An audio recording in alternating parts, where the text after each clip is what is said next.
Welcome to Indian Hollywood Fan, and today we are going to review the first four episodes of The Mandalorian Season 2. We are also discussing about the references, Easter eggs, and the plot points of the season so far. So, if you're new to the channel, please subscribe the channel, like, and share the videos. And before moving ahead, there are going to be spoilers. We are going to talk about the story of the season so far. So, if you have not watched the season yet, I would recommend you not to watch this video.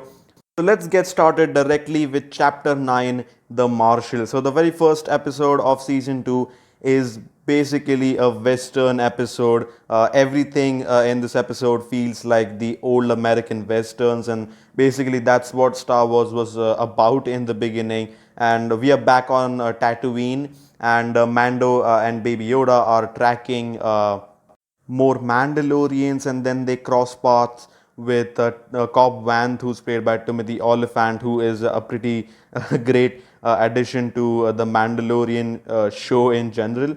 But obviously, the most of the episode is about Mando and the villagers of Mos Pelgo.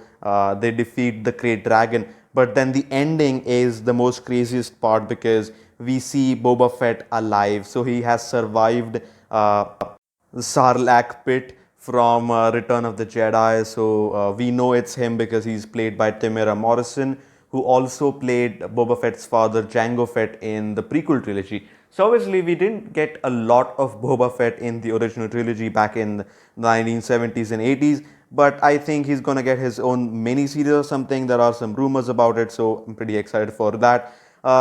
Let's move on to chapter 10, The Passenger, which was the second episode of season 2. So I think this episode, a lot of people have been calling that this is just a filler episode. I don't think so, because the show itself is supposed to be about Mando and the child and their relationship. I think this episode deepens their relationship. It has a lot of character development going on, and I think it's a small little episode which is about Mando and the child.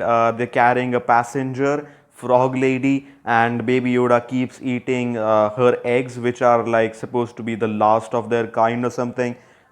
And basically, she wants passage to her husband, and her husband, which is, let's call him Frogman, he knows where the other Mandalorians are. So they are tracked down by two New Republic officers, and then they end up crash landing on a snow planet. And then Baby Yoda eats a spider, and then all the other spiders chase down Baby Yoda, Mando, and the Frog Lady. So it was a crazy episode. But yeah, let's move on to a much more serious episode, which was chapter 11, The Heiress. So this episode was really great, but it was very short. It was just 30 minutes or something like that. So I was disappointed by that. But whatever we got, it was crazy. So the Mandalorian, they reach the planet where Frogman tells them where to find the other Mandalorians, but they end up being betrayed by the guy who actually promised him to track down the other Mandalorians. But obviously, the other Mandalorians, obviously Bo-Katan and her Night Owls, they end up rescuing Mando as well as Baby Yoda. But then there's a revelation that the cult which Mando follows is actually the children of the Watch, and they are not true Mandalorians, or basically they are religious zealots. So this information kind of makes things clear that why some Mandalorians can remove their helmets and why some cannot. But obviously, it was pretty great to watch Bo-Katan in live action. Obviously, she's a character from the animated Star Wars, the Clone Wars, as well as the Rebels. And there's a lot of history about Mandalore and Mandalorians. And she has ruled the planet Mandalore a couple of times. So obviously, her inclusion in this show is a pretty good thing.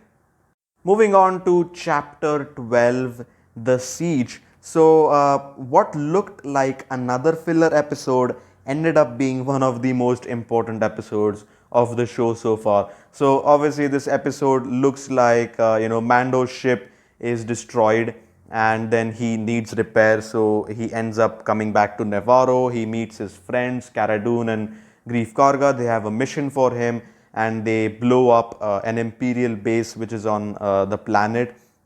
There they end up learning some things about the child and his blood, and Moff Gideon shows up by the end, and there's a lot of things which are pretty crazy to understand at the moment. So thanks for watching. Don't forget to like, share and subscribe. May the force be with you always.